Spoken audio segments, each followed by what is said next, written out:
This is a tutorial for my new wrap pattern, the Triple Check Wrap. I'm going to show you some of the techniques that I use in this design. It uses a combination of techniques that are used in mosaic crochet and interlocking crochet, and we've also got 3 different colours that we're working with, so there's quite a lot going on. I've used this John Arbon Yarnadelic. I've got it in these little pop socks. I have another video that shows what I did with those.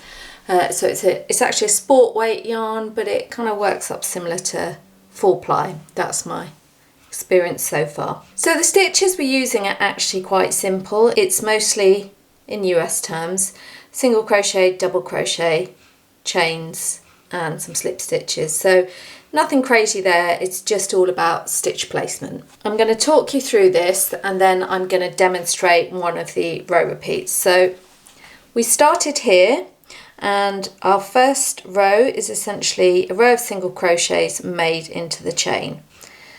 The second and third row, we don't turn, so with the colour work here, we've got 3 colours. We work the first 3 rows all in the same direction. So here you have our tails from where we cast on. You can see where I joined them all at different rows. Next, for rows 2 and 3, you do the same stitch pattern. So we start with 2 single crochet, then it's chain 1, skip, single crochet, chain 1, skip, single crochet. Kind of like moss stitch, but here we're stacking the stitches. So that's your first 3 rows. Then you are working the interlocking / mosaic crochet technique. So you're going to work a single crochet, and then you're going to drop down and work a double crochet in that skipped single crochet from the first row. So you're going to do that front, so I'm calling that a double crochet in front. Then you're going to work a single crochet, then you're going to work a double crochet in the back. So we're alternating front and back. The 5th row, you're going to stay in that same colour. So for each pattern repeat, you've kind of got a leading colour. So for this first one, it's this very dark teal. For the second one, it's the medium teal. And then for the third one, it's the light. And then we repeat dark, medium, light. So that is the colour alternation all the way through, except where I made a mistake that I'll show you in a minute. So that's your first pattern repeat. Row of single crochet, 2 row of stacked, 1 single, chain 1, skip 1. Then you've got this interlocking row, and then the last row is a row of slip stitches. Then we're going to change colours, and we're going to start with yarn B. So we've got yarn A is the dark, yarn B is the medium, and yarn C is the light. So when we get into the continuing repeat, that first row of single crochet is going to be worked in the front loop of this row of slip stitches. So that's the only thing different. So we're going to work a row of single, 2 rows of that single crochet, chain 1, skip. Then we're going to do this mosaic row and then a row of slip stitches. And then the third repeat is going to be in yarn C, doing the same thing. To get the full range of repeats in all the colours, we've actually got 6 of the 5 row repeats. So that's 30 rows. However, that can be broken down into chunks of 5 rows. I say that just in case you're particular and when you get to the end you want to have exactly the same repeats. Now I also, if you skiddle up this way, you might see something a little bit jarring in that I have made a mistake here. So you can see there's only 1 row between these 2 teal. Essentially what I've done is I've switched those 2 colours round. So it's quite fortuitous that I'm calling this triple check. It's a note to self as much as anything, as well as the little checkbox pattern. I'm going to leave that mistake because nobody's perfect. So I'm using a 5mm hook, which is larger than I would typically use with a sport weight or fingering weight yarn. But because we've got a lot of interlocking, the texture's quite, or the fabric is quite dense. So the bigger hook works better for that, so it's not too squished up. As I mentioned at the start, you're going to work each of these 3 yarns across one after the other without turning your work. This is something that's done sometimes in mosaic crochet. Usually it's just with 2 colours. When you're finished, you're going to have 3 ends at the start and 3 ends at the end to sew in, and that's it. So there's no chopping and sewing in ends. Obviously I'm going to add a little border, so you'll have those as well. But when I was designing this, I was really conscious. I didn't want to be changing yarn, fastening off every row. So I kind of integrated it in the design. So you can see here, this is my last row of slip stitches from the end of the last repeat. So my first row, I'm going to start with yarn A, which is my darkest teal. I'm going to work a row of single crochet in the front loop of the slip stitch, which is here. It can be a little bit tricky sometimes to work out when you've worked slip stitches, which is the slip stitch and which is the stitch you're slipped into. Use stitch markers if that is ever an issue for you. Mark one of the slip stitches, usually at the beginning or end of the row, and that will keep you on the straight and narrow. I've already chained 1 to start this row. My turning chains do not count as stitches in this pattern. And let's just pull that tight. So I'm going to work starting in here, 1 single crochet in the front loop of each slip stitch all the way across. I'm keeping my yarn pretty relaxed throughout this whole pattern just to stop everything bunching up.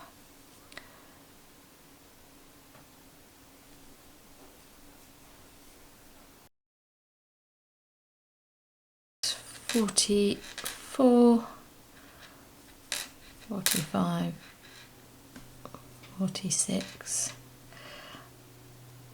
47 and chain 1. I'm going to take this bracelet off because it's making a racket. So that is my first row of single crochet worked in the front loop of the slip stitch. So for this round we've got this yarn A, this very dark teal, which I hope you can see okay. I'm calling that the leading colour for this repeat.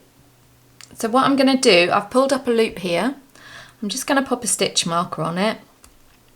It's an interlocking one, so I don't lose that loop. The reason I've chained 1 at the end there is because when I come to the end of this row, I want the height of this colour to meet this colour.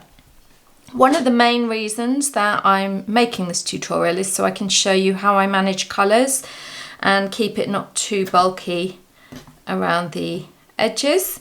You're free to manage your colours in whatever way you choose, but for those of you who aren't as familiar with working with kind of multiple colours in one project, especially when you're laying the rows on top of each other, I just thought I'd show you what I do. So for my next row, we're going to switch to yarn B. If you're ever in doubt about which colour's next, you can see that this is yarn C, this light teal. That was my most recently used yarn because my yarn B is below it. So you always pull it from below.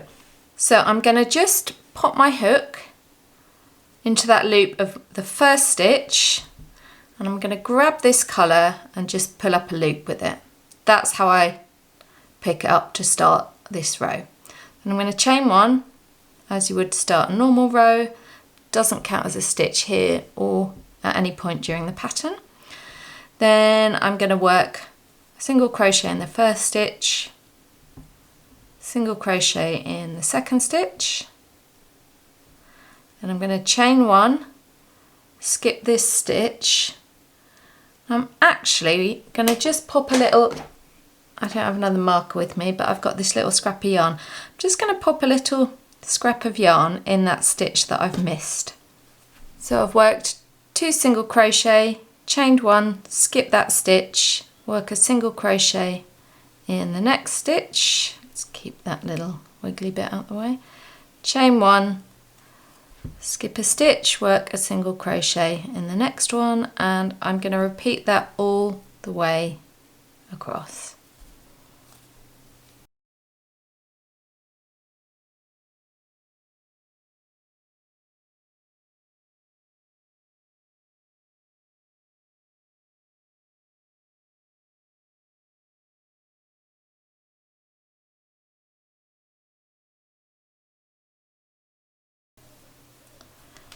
So I've skipped that stitch, I've got three stitches left. I'm going to skip that stitch and single crochet in that one, and then I'll do another single crochet in the last stitch. So you've got 2 at the start and 2 at the end.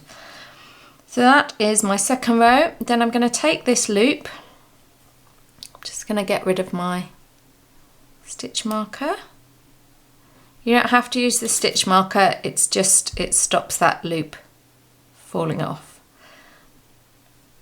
I'm going to pull that tight. So I've just added that loop of yarn A to join yarn B. Then I'm finished with yarn B for now. So I'm going to yarn over both loops, pull through with yarn A. Just pull that yarn B tight and chain 1. And then I'm going to pull up a loop and pop that marker back, because now we're going to work our third row in this direction, and we're going to pick up yarn C. We've got yarn C, and we're going to do exactly the same as we did in row 2. So I'm going to insert my hook into that first stitch, grab my yarn C, and when you're pulling it up like this, you want to pull it tight enough that your float sits comfortably along the side, but not too tight that it creases it or stops any stretch. So I've chained 1, just grab some more yarn out. Oh, and obviously I've got a knot. So exactly the same, I'm about to start row 3 in yarn C, exactly the same as row 2. I am going to work a single crochet in the first stitch, single crochet in the second stitch, chain 1, and I'm going to miss that chain 1 from the row below, single crochet in the single crochet, chain 1, skip a stitch, single crochet, and so on and so forth all the way across the row. I do encourage you to just count your stitches each row, because it's quite easy to miss one here and there, and then you end up with things looking a little bit off center.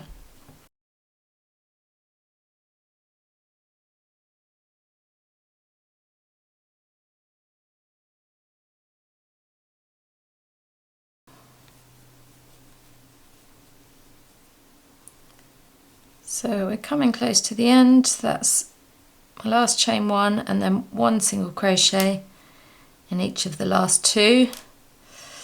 I just got away with this horror show. I'll deal with that later. So again, as we did at the end of row 2, I'm going to grab this loop, pop it on, get rid of this stitch marker. I'm not going to need that for a few rounds. So I've got yarn C and yarn A on my loop. I'm going to yarn over with yarn A, pull through both those 2, pull that yarn C tight, and then chain 1. Now, having worked those rows in the same direction, I'm going to turn and we're going to work this row where we have our little dropped double crochet. So I put this little scrap of yarn in there, but actually I should have done it at the end of the row to demonstrate what I want to, but we'll get there. Back to yarn A and turn your work. So we've chained 1, and I'm gonna work a single crochet in the first 2 stitches, just like I did with the previous 2 rounds. Then in this next row, I've got a chain space there and a chain space below it, and I'm gonna work into this single crochet from that first row. So I'm going to work a double crochet in there, and I'm going to work in front of these chains. So I'm going to put my yarn in the top of that single crochet. Now instead of working and catching that round, I don't want to catch those chains. So I'm going to put my hook in and then pop it out the other side. Let me just show you that again. So I'm going to pop it under the 2 loops, and then I'm just going to use the hook of the hook to catch that, and then I'm just going to work a normal double crochet. Keep it quite relaxed because you're working over 2 rows, and that is my double crochet front. The next stitch, I'm going to skip that chain and I'm going to work a single crochet in the single crochet. And then the next stitch, I'm going to work a double crochet in the back. So that's behind these 2 chains. So I'm going to put my hook under there. So I'm working with my hook behind, and then I'm going to pop it under the 2 loops like that, yarn over, pull up a loop, and then complete my double crochet. Then I'm going to work a single crochet in the next single crochet, so we're missing the chains, and then I'm going to repeat that all the way along. So this is my next stitch that I want to work into. So I'm going to work front, put my hook under those two loops, the normal top 2 loops, that single crochet, and then just work in front of the other rows. Then single crochet, then a double crochet back. So again, I'm going to just pop it under that chain, and then it's easier to see from the back. Just put it under those loops, yarn over. So this is the piece that's kind of like interlocking crochet and also some forms of mosaic crochet. So I'm going to work a single crochet, and once you've done the first row on the first repeat, here's another checkpoint.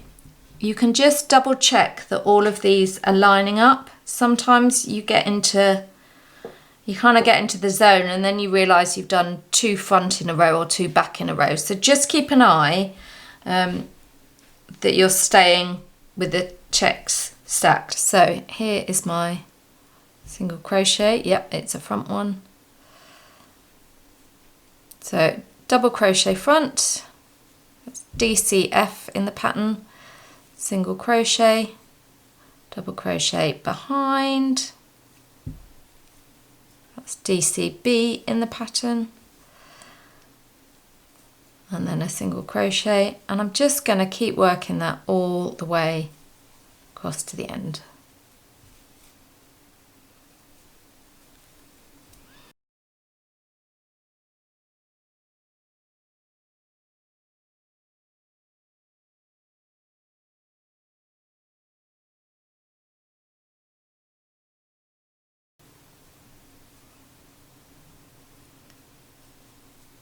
So as we come to the end of the row, we get to my little scrap of yarn. The reason I put that in there was really just to demonstrate how to keep track of which stitch to work into. So you'll finish the row, this is 47 stitches, so with this number of stitches you will always finish the row doing the double crochet behind. So pop it like that,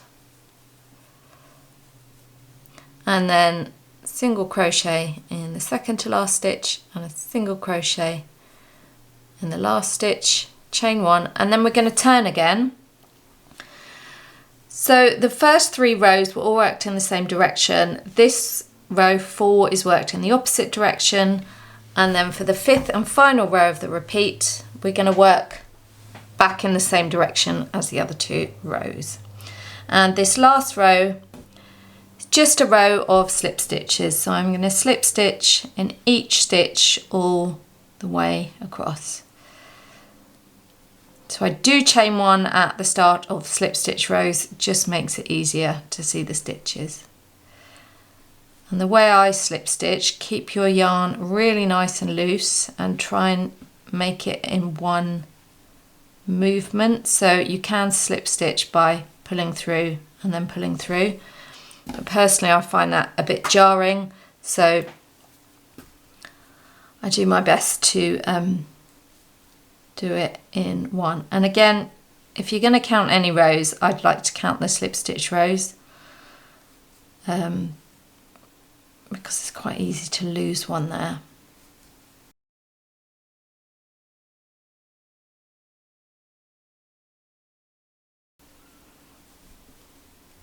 If you do find that your slip stitches tend to get quite tight, then do just go up a hook size for this row.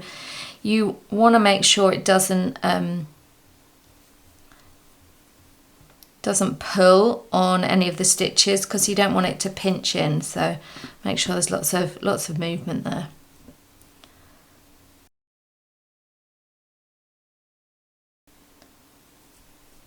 So we are coming to the end. There we go, that's the end of this row.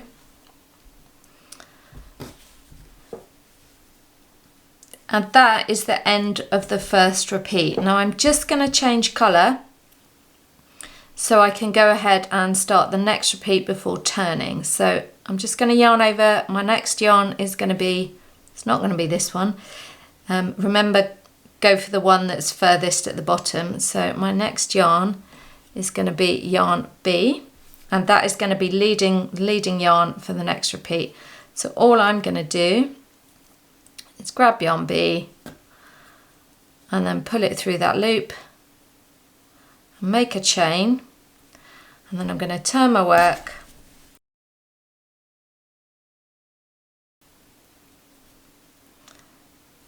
so I've made that chain, turned my work, and I'm going to start all over again working a single crochet into the front loop of those slip stitches. And that's all the way across for my 47 stitches. That is essentially the pattern repeat. So that was my first repeat. The order I'm going to do the next one, starting with B, then C, then A, then B again for 2 rows. So here we've got yarn A, yarn B, yarn C, and then yarn A for those 2 rows, this row here and the slip stitch row. You just keep repeating those 5 rows, cycling through with the different colour combinations, trying not to make this mistake. I mean, it looks quite pretty on this side, but trying not to make that mistake that I made where you get them mixed up.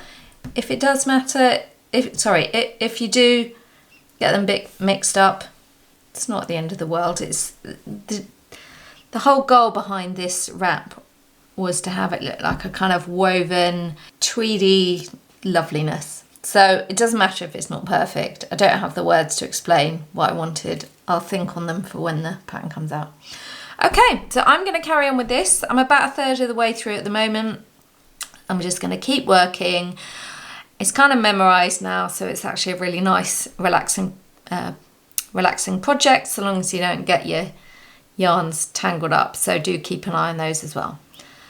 Any questions, just drop them in the comments. Again, this tutorial is to accompany the written pattern, so it's not a standalone video pattern on its own. For those of you that are more experienced, you might be able to do it just from the video, but the pattern is available to purchase on all my platforms, so I'll drop those links in the description below. Thank you for watching.